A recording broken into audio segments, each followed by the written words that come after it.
Mitch Marner is on his way to a Cup Final, and an unlikely Leafs prospect was tearing up the worlds.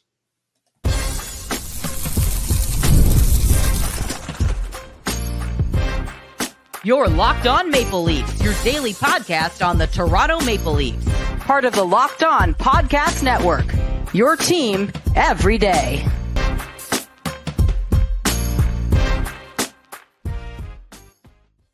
Hello and welcome into the Locked On Leafs podcast, a daily Maple Leafs centric podcast hosted by myself, Mike DiStefano, and my co-host, Dave Morassutti. Dave, let's rip the Band-Aid right off here. Mitch Marner off to the Stanley Cup Final. What do you make of that? Well, I mean, the Vegas Golden Knights are off to the Stanley Cup Final. I know everyone's going to be hearing about it. We've been hearing about it all playoffs long. Just the surprise of just how that series went, like especially that game, like Colorado. You could tell Colorado was done.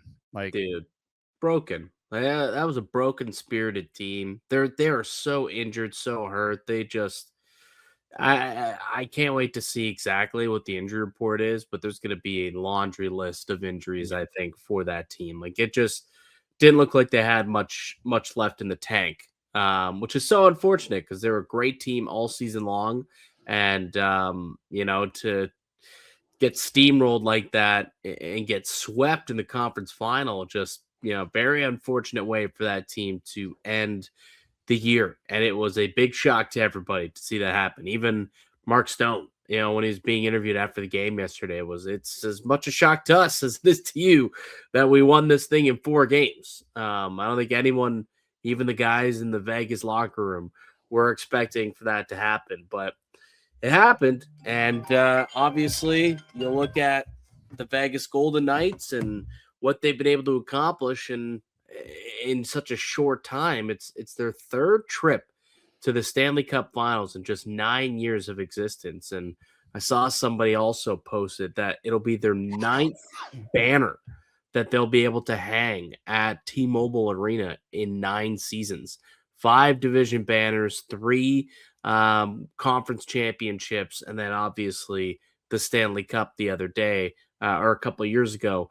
And they might be able to add one more. I'd imagine they will be the favorites, no matter who comes out of the East, whether it's Montreal, Carolina. I think Vegas at this point, based on how they just walloped Colorado, they got to be the favorites going into the Cup Final. I mean, you try to point out a weakness on the team. Yeah, right? Man. You can't. Goaltending has been stellar. Yeah. Marner, Eichel turning into a 2-way shot block machine. Absolute stud shutdown player. Right now, like some people are pushing the Eichel for Conn Smythe, which I think a lot of Leafs fans are like, yeah. You can give him the Conn Smythe. It's okay. Hey, listen, it's not that he's not in the conversation. Definitely is. Yeah. Like, he's right behind Marner in terms of, points, so he's right there.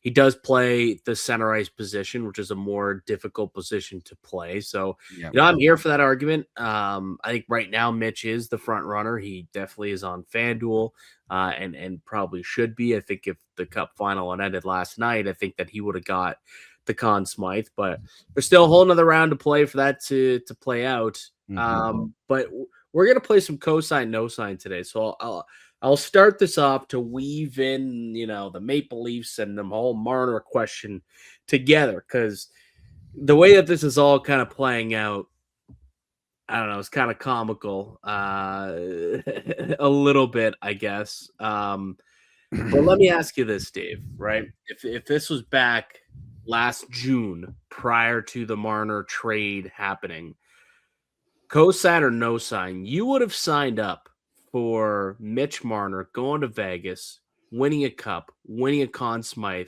if it guaranteed Toronto a draft lottery win, which has already happened for Toronto.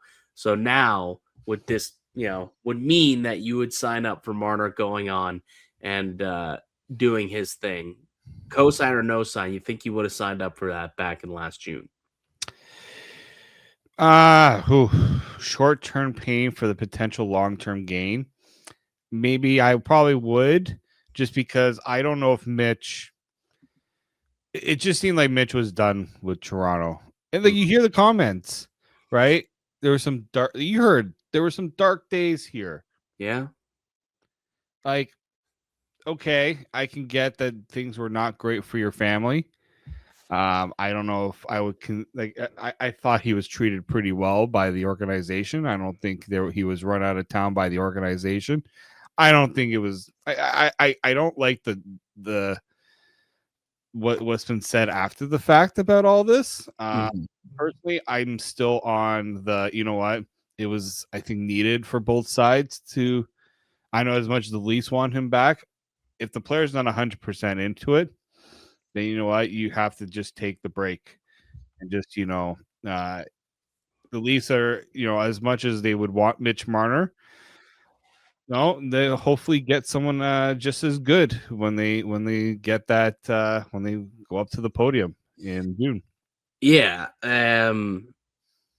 I just look, I don't think it was going to happen here in Toronto is the thing, because now you got a bunch of the people who were Marner fans back in the day who are, hiding in the bushes, a la, Homer Simpson style, coming out saying, see, if you would have just given him one more year, he would have figured it out. The same thing would have happened in Toronto. They would have, it would have all clicked this season, but you guys rushed to it. You ran Marner out of the city. No, I don't think that Mitch Marner would have done this in Toronto. I don't think it was ever going to happen in Toronto. We spoke about this ad nauseum. He just, for whatever reason, he put too much pressure on himself. He was always gripping the stick. He wanted to do so much. He was thinking too much out there and wasn't playing freely because he wanted to do it for the city so badly, because he cared so badly. He really did. But unfortunately, it caused him to be in his own head, and he just wasn't able to play up to his standard in the postseason. And I don't think that necessarily would have ever changed. It took Marner going elsewhere for him to finally be able to play free and be able to be this playoff performer that he's turned into in Vegas. So I think I would have signed up for it, because it's not like this would have been Toronto on the East side. It's not like he would have been leading the playoff in scoring, bringing the Leafs to a Cup final. We know that Mitch Marner, would the team been better with Marner? For sure. Yes. There was still a lot of holes. That blue line was still horrendous this season. So it's not like this team would have been going to a Cup final themselves if they would have been able to hang on. So, I mean, to me, there's going to the Cup final is obviously the best case scenario for any team. The next best is winning a draft lottery, if you ask me. I mean, I'll take a draft lottery win over a first round exit all day long. I think the end result is better because you end up with a much better prospect and better draft pick and better player in the end. So, yeah, I think I would have signed up for that. So at the very least, Leaf fans can at least hang their hat and say, all right, Marner's going on. He's having the success. Might win a cup. Might win the Conn Smythe. At least the Leafs did get that draft lottery in return. It's almost like, it was the runner-up prize, I suppose. I don't know, for Marner. Consolation prize, that's the word I was looking for. Where, okay, you have to watch that, Leaf fans. You have to watch Marner go off and have that success. We'll give you the draft lottery at least to water it down. Dan Riccio, give him credit, tweeted this out this morning. The biggest mistake the Leafs made wasn't letting Mitch Marner go. It was not trading him sooner. Well, yeah. I mean, yes, trading him before the no trade clause kicked in, and they could have got a little bit more out of Mitch Marner. Yeah, I guess at the end of the day, yes, that was a big mistake. You can make the same case with Willie, though. There was an opportunity to trade Willie for a haul once upon a time, and obviously didn't happen, and they ended up keeping him, and in came Tree Living. Didn't want to make any rash decisions at that point. He had couple weeks to decide. Okay, do I trade one of these guys? And he didn't. He didn't want to make that big of a decision, and it cost them. It cost them obviously, and it turned into what we saw this season, where it was a team with a lot of holes, and they never really found a way to patch them up. And well, they ended up with the 5th worst record in hockey, but the hockey gods blessed them with a draft lottery win. And I'm not as sure, by the way. We could transition out of this conversation. I'm not as sold that Gavin McKenna is going to be that pick at number 1. Let's take a break. Let's come back. We'll continue some cosign, no sign. But I got to pump the tires of Ivar Stenberg on the other side. We'll do that next here in the Locked On Leafs podcast, part of the Locked On Podcast Network. It's your team every day. Today's edition of the Locked On Leafs podcast is brought to you by KALSHI. The hunt for the Stanley Cup is on, and now you can trade every game on KALSHI. On KALSHI, you can trade every single playoff game, every series, the conference finals, and the Stanley Cup Final. So right now we've got Montreal and Carolina, the last 2 teams looking to book their spot in the Stanley Cup Final. Carolina is currently trading at 57% to beat Montreal, meaning a $100 trade pays out $176 if they win. As the playoffs heat up, those numbers move in real time, and you can buy in and out anytime. On KALSHI, you're trading against peers in a live market, meaning there's no house, and as the probability changes, you can buy in and out of your position. For a limited time, download the KALSHI app and use code LOCKEDON to get $10 when you trade 10. KALSHI, KALSHI. Trade on anything. Welcome back into the Locked On Leafs podcast. Mike DiStefano, Dave Morassutti with you, as we are each and every weekday, Monday through Friday, with brand new episodes of the Locked On Leafs podcast coming at you wherever you get your podcasts. You can also subscribe to us on YouTube as well. Did you happen to see that goal from Ivar Stenberg at the World Championships, Dave? You sent it to me, and then I think 5 other people sent it to me.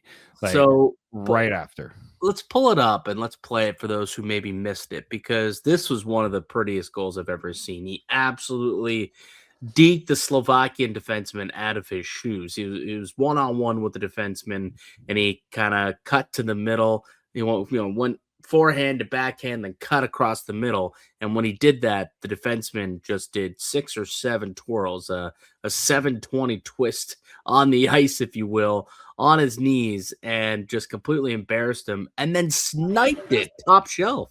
Here it is. Here's the goal from Ivar Stenberg. Look at this.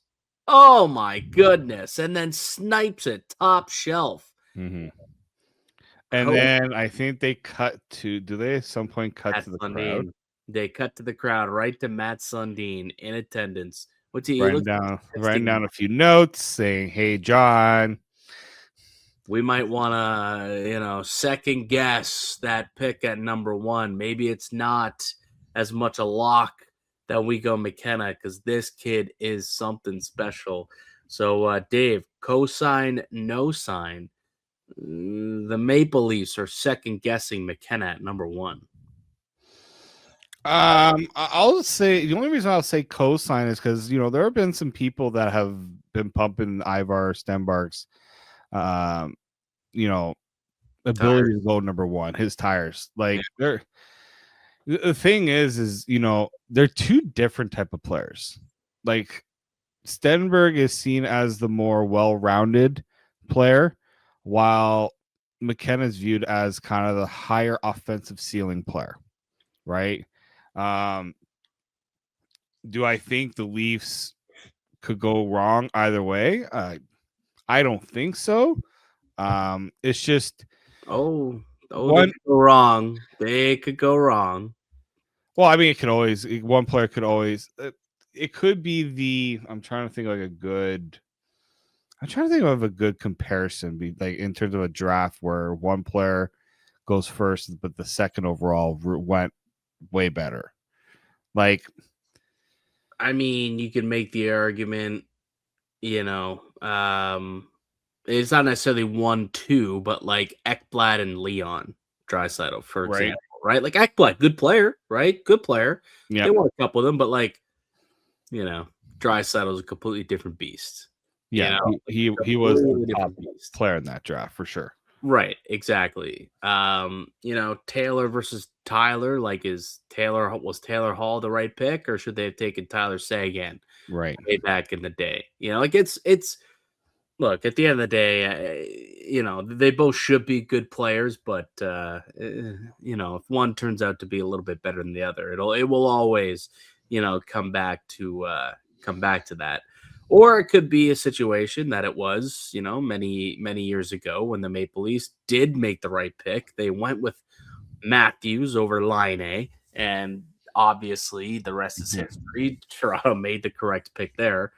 But yeah, I'm quite surprised that this number is still minus 620 for Gavin McKenna versus the field on FanDuel.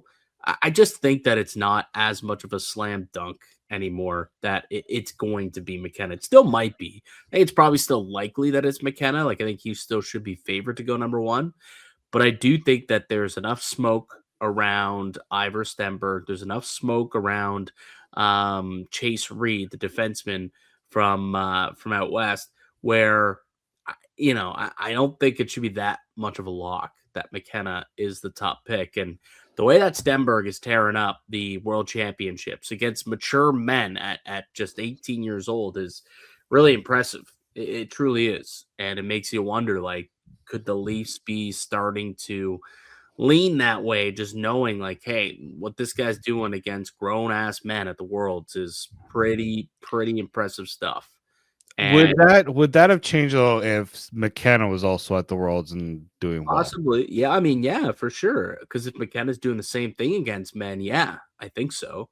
I think it does matter, right? Like, seeing that they can compete against like guys who are physically mature, competing against Macklin Celebrini and Crosby and Makachuk and all the other big NHLers that are over there. Being able to see it up close and personal is totally different. So yeah, I think if Gavin McKenna was there, I do believe that if he was tearing up the tournament, much like we saw Macklin Celebrini do a couple of years ago in his draft year, and I think Fantilli may have even been there as well. Still believe that he probably would have a little bit more of a safety net there to go number one. But with him not there and Stenberg tearing it up, does feel like he's starting to gain some traction. It almost reminds me of the Slafkovsky year. Remember Slafkovsky went to the World Championships and dominated in his draft year, and then he ended up, going all the way up to number one in the draft, and Shane Wright fell. Right, he was the presumptive number one for like 3 years, and all of a sudden, draft day comes around and he falls all the way to 4. It was a shock to most people, and they went with Juraj Slafkovsky, who crushed it at the World Championships, and was the more physical specimen winger. And could we possibly see something similar transpire at the draft this year with Stenberg over Gavin McKenna? Perhaps. Again, I don't think it's likely, but I do think it's more of a conversation than we originally thought. I do think the conversation is being had a lot more now than when the draft lottery first happened. I think everyone was like 100% on the McKenna train. Yeah, like there were some people saying, especially there's some people in the Discord who were saying, like, we shouldn't totally write off Stenberg. Now I do think that it has kind of flipped a little bit in that you're some people are seeing what Stenberg is doing, and not this is not just because of one goal.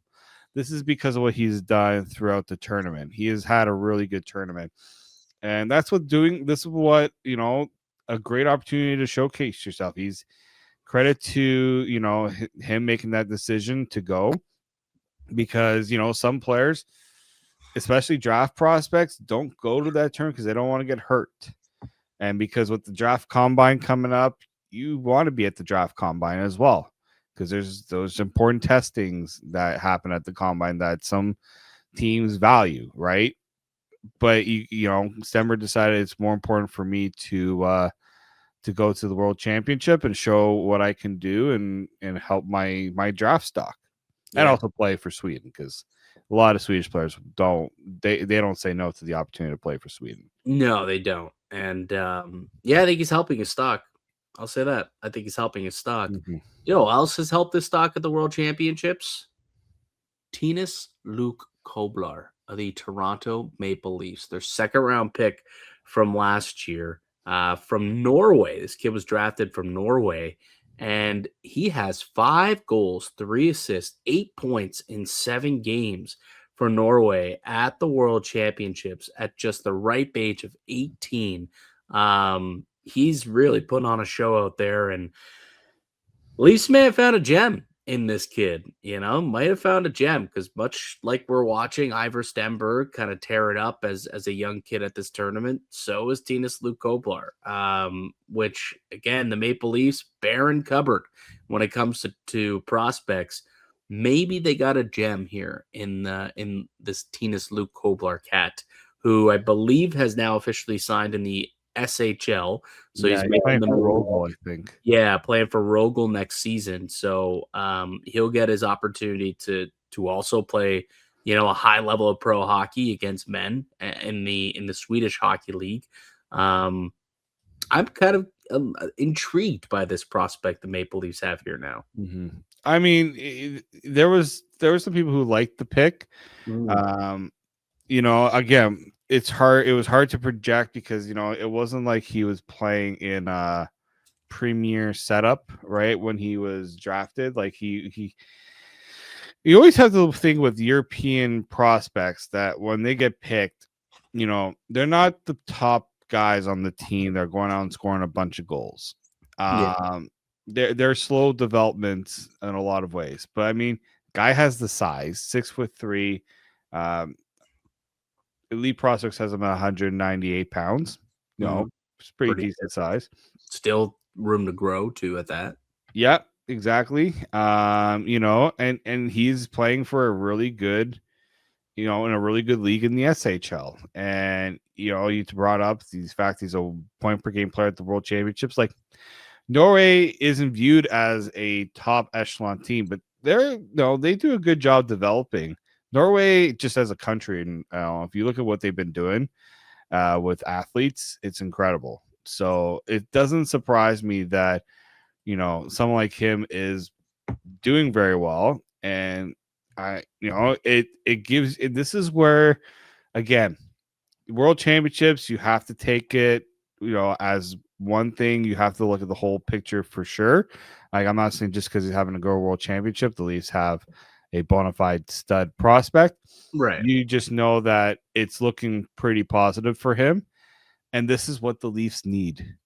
They need these guys outside of the first round because they have no first round picks. You got to start hitting on these second, third, fourth round picks to have some sort of impact. So so my assumption is he'll spend this season in Sweden, and hopefully he's with the Marlies, or comes over to North America not too long after that. Yeah. Hopefully that's the case, but definitely a guy whose stock is rising based on a solid World Championships for him. So Tinas Luke Kobler, keep that name in mind, Leaf fans. All right, we'll take a break. When we come back, Dave's got a co-sign, no sign for me. That's next here on the Locked On Leafs podcast, part of the Locked On Podcast Network. It's your team every day. Today's episode is brought to you by 5 Hour Energy Fruity Rainbow. If you've got a sweet tooth like I do, you know how tough it is to find that perfect treat without all the sugar. That's why the Fruity Rainbow 5 Hour Energy Shot brings that nostalgic flavor back in a whole new way. Fruity Rainbow 5 Hour Energy Shots treat your taste buds to an explosion of fruity flavor with a tasty caffeine kick. It's quick, easy, and it satisfies that sweet craving while keeping things simple and on the go. It's a zero sugar treat that's sweet tooth approved, and I like how convenient it is. Just a little small portable shot I can grab whenever I need a little pick-me-up. It's become my go-to when I want something sweet without going overboard. Get candy flavored chaos with Fruity Rainbow 5 Hour Energy Shots, available online at 5hourenergy.com or on Amazon. The Locked On Leafs podcast continues. Mike DiStefano, Dave Morassutti with you as we are each and every weekday, Monday through Friday. You can find us wherever you get your podcasts and on YouTube. And hey, don't forget, check out the Everyday Club for ad-free episodes, access to a group chat with myself, Dave, and other listeners of the show. Just tap the link or the show notes down below, or go to lockedonleafs.supercast.com to join the club. All right, Dave. It's time for you to give me a little cosign, no sign here. What you got for me? I'm gonna go. I was going in one of two directions, but I think I will stick to the coaching side of things. Okay.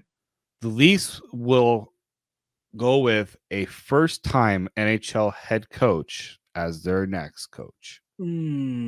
First-time head coach. First-time NHL head coach, I should say. Yes. Yeah. No, they're that'd be something if they just pulled some random guy off the street who's never coached a day in his life. Boy, that'd be something. You mean like when Montreal got Martin St. Louis? Hey now, he coached 12-year-olds. But how's that turning out? Pretty good, to be honest. Like I chirp that, that signing or whatever. It's turned out pretty well for Montreal. So maybe they should do something like that. Maybe you or I should go and try and coach the Maple Leafs. Yeah, like I go back and forth on this, on whether or not I think they should get a first-time head coach, new, fresh set of eyes in there, or the recycle route. And unfortunately, it feels as though the Leafs are going to go the recycle route again. So I'm going to no-sign it. I just get the sense that they would prefer not necessarily to go with like a dinosaur, but someone who has been there before, who has a little bit of experience on an NHL bench. I still believe that they're waiting out for Bruce Cassidy for some reason. I still have a sense that that's going to that conversation is going to happen once Vegas is done, and then they relinquish Cassidy to go speak to other teams. I think that the Leafs could swoop in and have that conversation there. Sounds like Peter Laviolette is a name that keeps kind of popping up for the Maple Leafs. Derek Lalonde is a name that we know that has interviewed for the head coaching job, who's currently an assistant, but obviously was a head coach in Detroit for a few seasons there. So, most of the guys we're hearing about seem to have experience on an NHL bench. The only one being David Carl, I guess, who would be a first-time head coach. The other one that I think would be intriguing, if the Marlies do end up winning the Calder Cup playoffs, does John Gruden become a name that the Leafs maybe start to think about a little harder, right? The head coach of the Toronto Marlies, if he can lead their farm team to a championship, much like the way Sheldon Keefe did not too long ago, will they start to look at Gruden as a possibility for the big club? That's a name that I haven't quite heard anything about, but he's kind of locked and loaded in what's going on with the Marlies. So it would make sense that we haven't heard of him interviewing or him speaking to or being asked about the Maple Leafs job. He's got some important things to worry about before we get there, but maybe that's a consideration, which is why they haven't named a coach yet. They're waiting for things to play out around the league and down in the AHL. So I think it's possible that they could end up with a first-time head coach, but if I had to bet on it, I think it's probably more likely that it's a recycle of some kind. So I'll no sign it. I also wonder, and people are saying with Colorado now out, does Jared Bednar, does that become a potential as well? Yeah. I think with what Vegas has done too, with bringing in John Tortorella, I think the idea of a certain type of coach for the Leafs, I think maybe that changes a little bit too, right? Some people says, does that style work with this current group? It's working with Vegas, right? Yeah, now, I don't think the Leafs are not in Vegas' situation where they're like on the cusp, and that's why Tortorella is brought in. But I do think that it at least gives you some thought of could they potentially think about that route too. Like somebody who's like Laviolette to me seems like a bit of a similar, right? Tougher coach to play for, right? In that regard. But I do wonder if Jared Bednar is another one that we'll see what happens there. Yeah. You get the sense that he's like, I don't know, man. One bad season, bad injury riddled playoff, not even bad season. One bad playoff round where your two studs were both injured and you're gonna move off of him as your coach. I don't know, man. I don't. I would put it like NHL teams sometimes are unlikely to pull the trigger on those sort of moves, but I do think that it could become a conversation just because the playoff success after the Cup final, like after winning the Cup, they've had some very tough exits, and I think that that's something that fans are going to be harping about a little bit. You know, that this team has had good seasons, yes, but it hasn't worked out quite as I think they expected in the playoffs. Not just this year, but other years. Yeah, I mean, you look at the core that's there. I mean, it's arguably the best core in hockey, and to think that they've only brought home one Stanley Cup, I think they, would consider that. I guess maybe not failure because they did win a cup. There's a lot of great cores that don't, but a missed opportunity to be a dynasty, maybe, which is what I think a lot of us thought this Colorado team could be with Cale Makar and Nathan McKinnon and, Devon Taze is kind of that shutdown guy. Obviously, Gabe Landeskog, the injuries there kind of derailed his career a little bit, but he was able to get back. Kadri returning. It's a good team. And it's unfortunate kind of that they ran into the injury bug at the wrong time of the year. And you clearly saw McKinnon laboring out there. Makar was a shell of himself when he returned. Multiple injuries, on that team. And I'll be curious to see what that injury report looks like in the next couple of days here when that becomes public, because I'm sure there'll be a lot of injuries where it's like, yeah, makes sense. And they were limping to the finish line there, and they're out. They're done. Swept by Vegas. Crazy stuff. Yeah. Nobody saw that coming. Nobody. It's funny. ESPN, I think only 2 people had Vegas winning, and it was in like 6 or 7. The rest of all of ESPN had Colorado like steamrolling, like in 5, in 6. Yeah. Nope, didn't happen. Vegas Golden Knights off to the Stanley Cup Final. All right, Dave. I think we'll leave it there.